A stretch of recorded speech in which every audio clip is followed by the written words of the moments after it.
안녕하십니까. 4월 2일 화요일 말씀 묵상 함께 시작하겠습니다.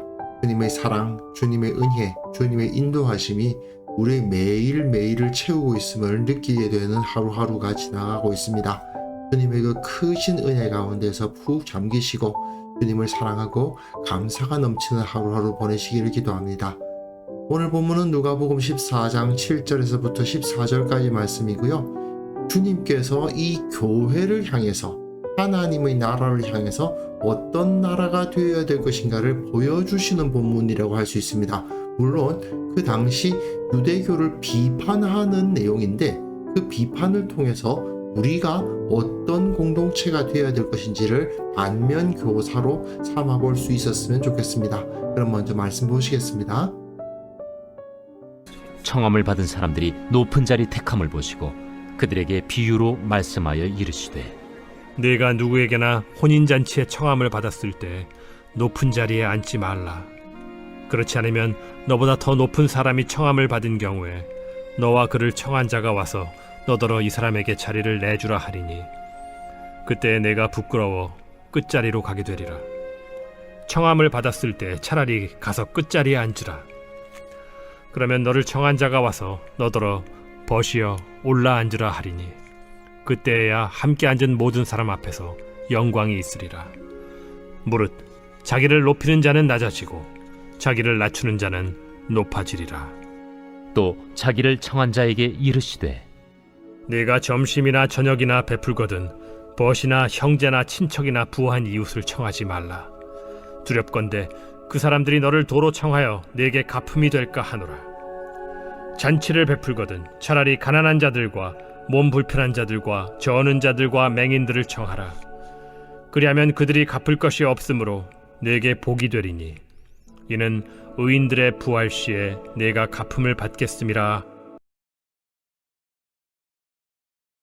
누가는 복음서와 사도행전을 통해서 왜 이스라엘과 유대교가 하나님 나라의 지위를 잃어버렸고 그 자리를 예수 그리스도를 따르는 제자들의 공동체, 교회가 차지하게 되었는가, 이 문제를 계속 이야기를 합니다. 누가복음 사도행전 전체를 흐르고 있는 굉장히 중요한 주제죠. 기존 질서와 다른 가치관이 있고 기존 질서와 갈등을 일으키는 교회 공동체에 대한 이야기가 나오고 있습니다. 그리고 다시 한번 제가 강조를 드리자면 예전에 조금 오래전에 묵상을 했습니다만은 그 공동체는 기도의 공동체예요. 이거는 꼭 기억하셔야 됩니다.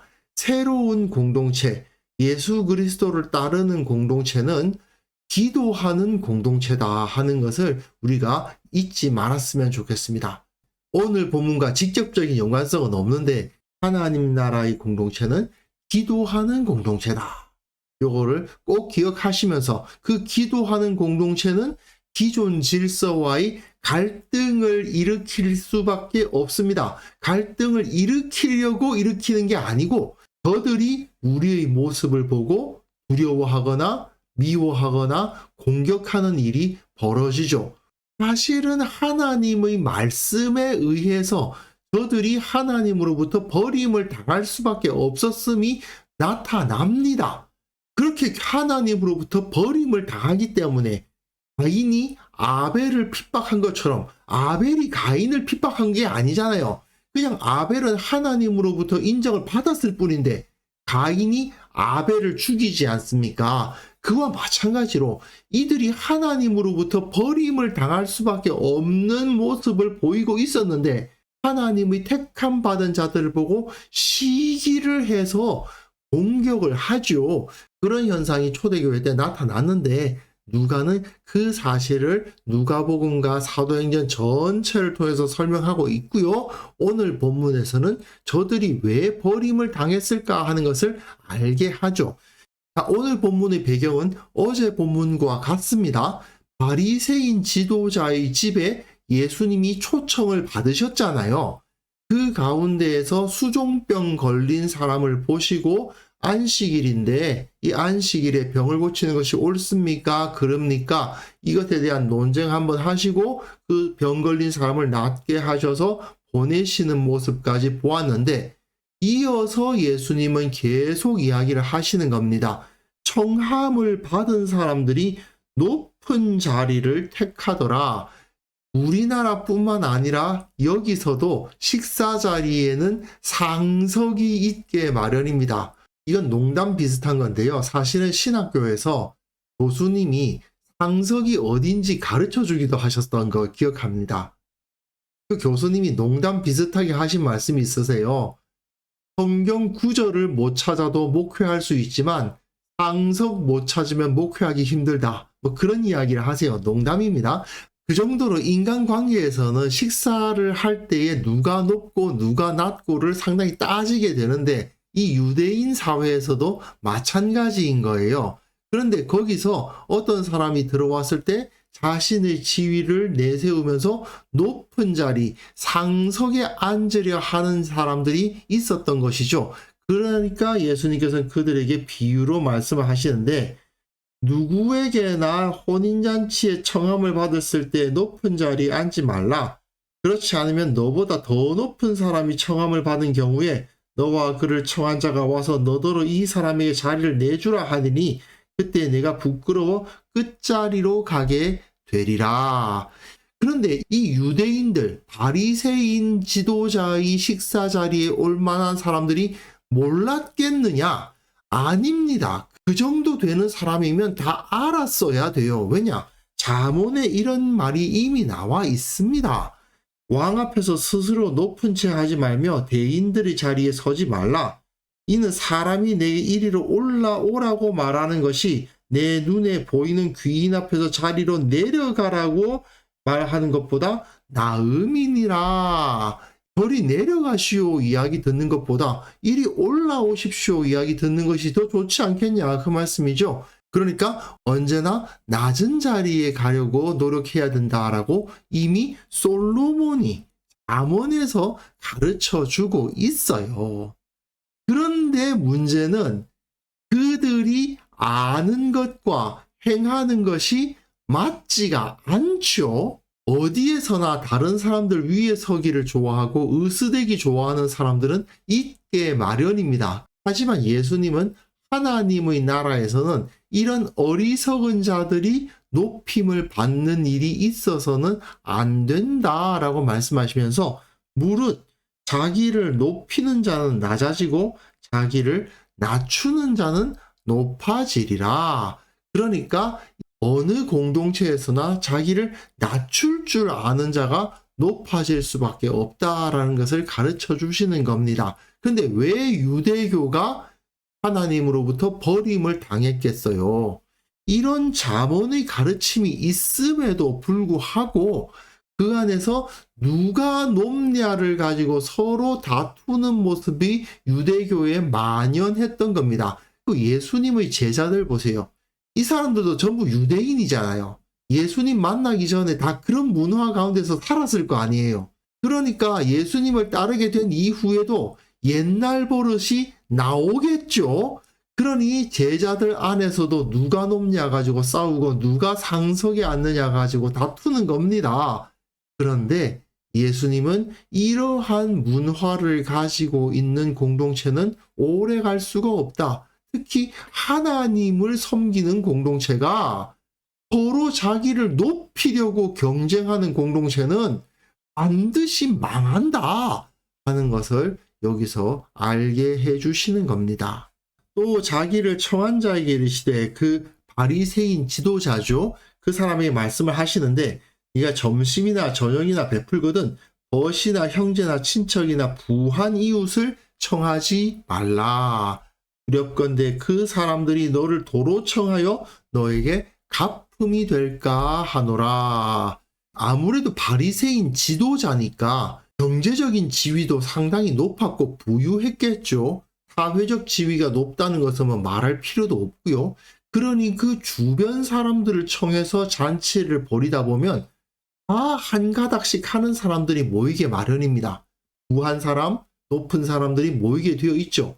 근데 그 사람들끼리 이렇게 식사를 나누다 보면 결국 다 끼리끼리 부한 자들끼리 모이게 되지 않습니까? 그러면 다 나름대로 한 가닥씩 하시는 분들이니까 내가 이제 초청을 받았으니 이번엔 내가 초청을 해야 되겠네. 이렇게 주고받고가 이루어질 수밖에 없습니다. 그러니 다 도로 청하여 가품이 된다는 거예요.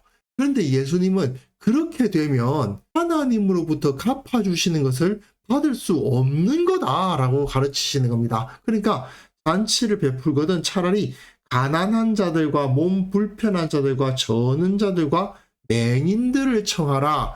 그러하면 그들이 갚을 것이 없지 않겠느냐. 그러니 너에게 복이 될 것이다. 갚을 것이 없는 자들에게 베풀게 되면 그 사람들에게 베푼 것은 하나님께서 갚아주실 것이니 네가 더 크게 얻을 수 있을 것이다. 훨씬 더 풍요롭게 기쁨을 얻을 수 있을 것이다 라고 가르치시는 겁니다. 근데 이거 굉장히 현실적인 문제예요.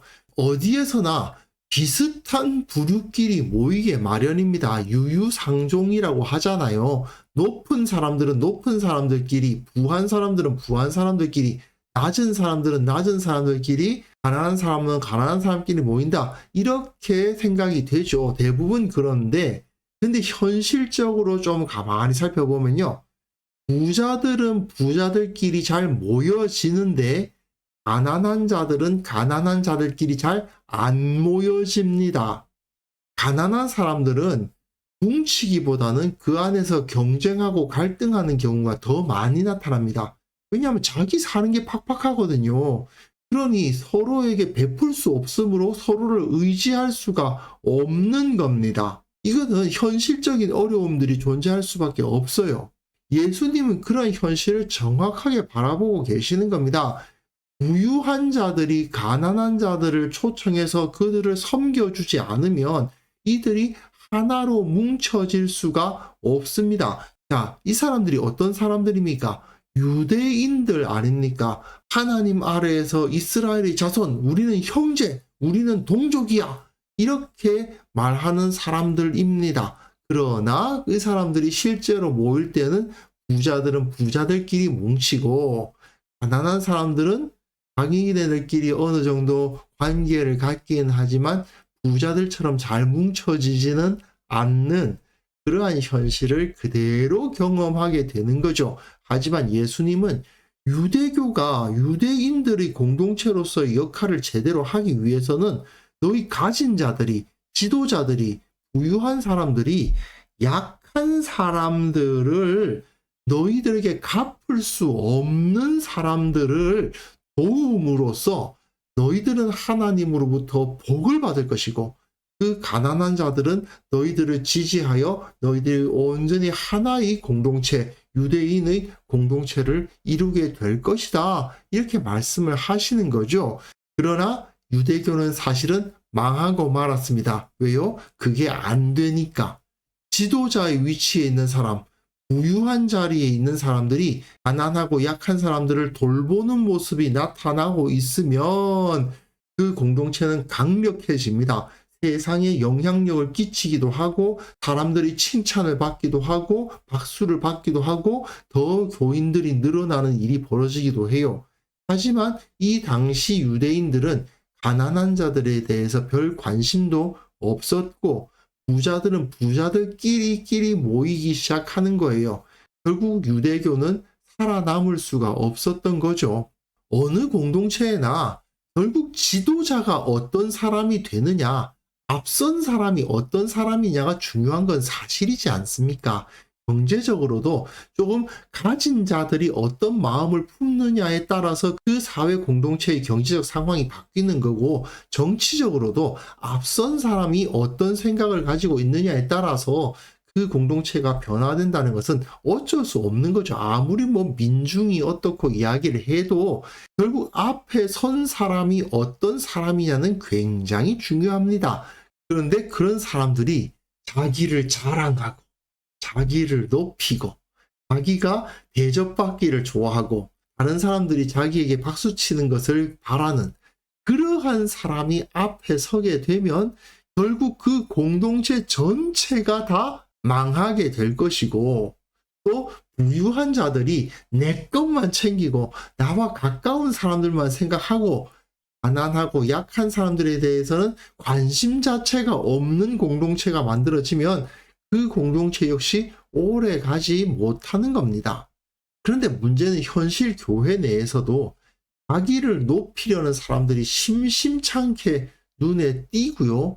가끔은 그런 분들이 오히려 인정을 받는 경우도 있다는데 큰 문제가 있습니다. 별걸 가지고 자기를 높이죠. 내 학위, 학벌, 금식 기도를 몇 번 했다. 내가 몇 대째 기독교 가정에서 태어났다. 어떤 체험을 했다. 어떤 사역을 했다. 교회에서 내가 이만큼 섬겼다. 그런 걸 가지고 자기를 높이려고 하는 경우가 많이 있습니다. 혹시 교회에서 그런 모습이 보이면 굉장히 위험한 겁니다. 직분자 되려고 선거운동 하시는 분들이 이곳저곳에서 막 나타난다. 그런 느낌이 드시면요. 아하, 이 교회가 매우 위험하구나 하고 생각하시면 됩니다. 지금 선거 때라서 국회의원 되겠다고 선거운동 하시는 분들 많으신데 세상에선 그렇게 되더라도 교회에서 선거운동하고 자기를 높이고 장로가 되고 안수집사가 되고 권사가 되기 위해서 노력하는 사람들이 늘어난다는 것은요. 예수님께서 원하셨던 그런 공동체의 모습과 점점 멀어져 가고 있다는 뜻입니다. 주님께서 인정하시는 진정한 하나님의 사람은요. 자기를 어떻게든 드러내지 않으려고 하죠. 대가 없이 베풀기를 즐거워하는 사람입니다. 사실은 그런 사람이 진정으로 큰 사람이고 그런 사람이 교회를 이끄는 지도자가 돼야 돼요.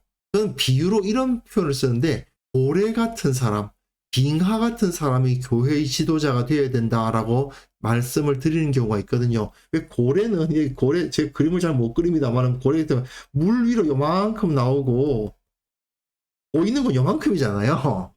빙하도 마찬가지 아닙니까? 큰 얼음 덩어리가 있어 물 위로 빠져나오는 것은 요만큼밖에 없고 나머지는 전부 물 밑에 가라앉아 있잖아요.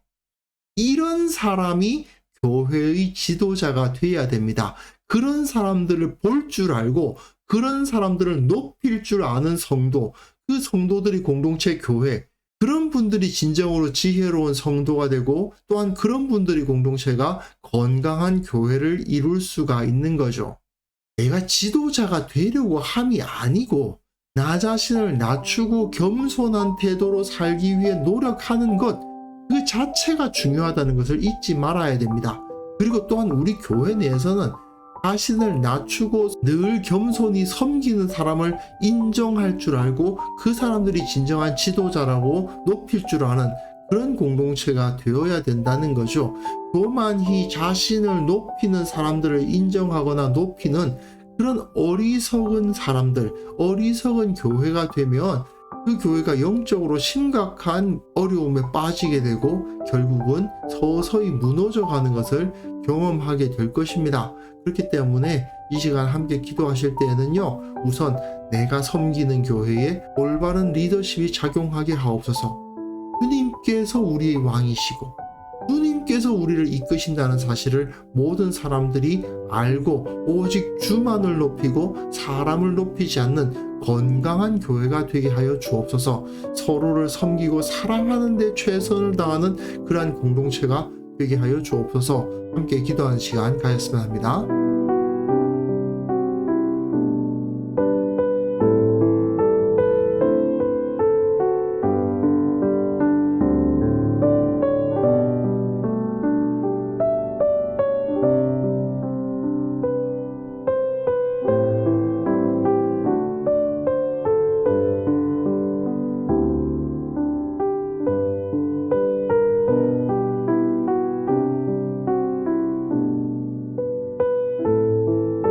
하나님 아버지, 우리 교회 가운데 올바른 리더십이 서야 되겠습니다. 주님께서 원하시는 진정 건강한 교회가 되기 위해서 바르고 섬기고 낮아질 줄 아는 사람들이 리더십을 가지고 또한 그들이 인정받는 그러한 교회가 될 수 있도록 주께서 우리 교회를 붙잡아 주옵소서. 우리 교회에 속한 모든 성도들이 서로를 섬기고 사랑하고 세우는 데 집중하게 하시고 그것을 통해서 우리 교회가 건강하게 성장할 수 있도록 은혜 베풀어 주옵소서. 하나님 아버지, 이 땅의 그리스도인들을 위해서 기도합니다. 저들이 이 세상에서 올바른 리더십을 발휘할 수 있어야 되겠습니다. 정치, 경제, 사회, 문화 모든 영역 가운데 저 사람들을 바른 방향으로 이끄는 그러한 역할을 감당하는 그리스도인들이 다 될 수 있도록 도와주옵소서. 모범을 보여주고 존경을 받고 결국 칭찬받는 그러한 공동체, 그러한 모임이 될 수 있도록 한국교회 위에 성령을 부어 주옵소서. 주님, 오늘 하루 우리가 살아가는 그 모든 삶 가운데서 주님의 크신 능력 나타날 수 있기를 원합니다. 어디에서나 주님의 모습으로 살고 어디에서나 섬기는 자로서 살아감으로 말미암아 주님께만 영광을 돌리는 하루 살아갈 수 있도록 도와주옵소서. 예수님의 이름으로 기도합니다. 아멘.